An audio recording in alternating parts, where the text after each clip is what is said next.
आपने भी कई बार सुना होगा कि धरती खतरे में है, लेकिन असली सच्चाई से कहीं ज्यादा डरावनी है। धरती नहीं, इंसान खतरे में है।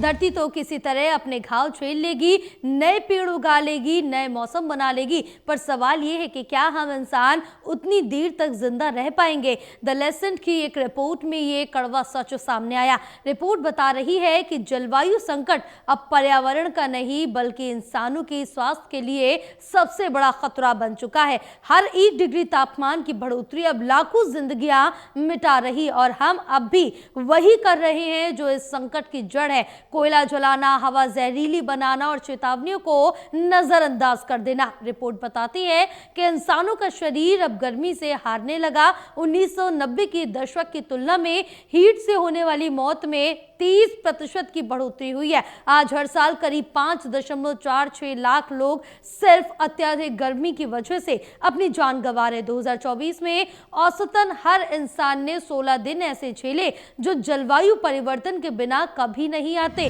नवजात बच्चों और बुजुर्गों को सबसे ज्यादा झटका लगा। कई जगहों पर उन्होंने 20 दिनों तक लू जैसी घातक स्थिति झेली है। भारत जैसे देश में अब तापमान 45 डिग्री सेंटीग्रेड से ऊपर जाना सामान्य हो गया है। दिल्ली की सड़कों पर गिरते मजदूर, राजस्थान में झुलसते किसान और झारखंड के गांवों में पिघलते जल स्रोत, ये सब एक आंकड़े नहीं, हमारे समय की जीवंत तस्वीर है। रिपोर्ट बताती है कि हवा अब जिंदगी नहीं दे रही, जिंदगी छीन रही है।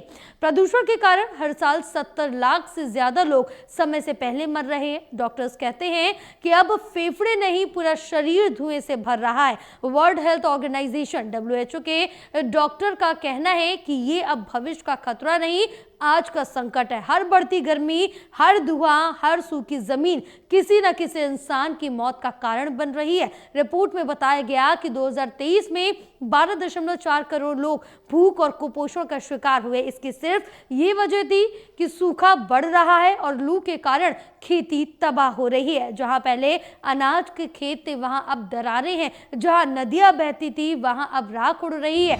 अफ्रीका, एशिया और दक्षिण अमेरिका जैसे इलाकों में भूख और पलायन नई सामान्य स्थिति बन गई है। जो लोग पहले जलवायु परिवर्तन को किताबों का शब्द समझते थे, वो अब वही लोग इसे अपनी खाली पेट में महसूस कर रहे हैं।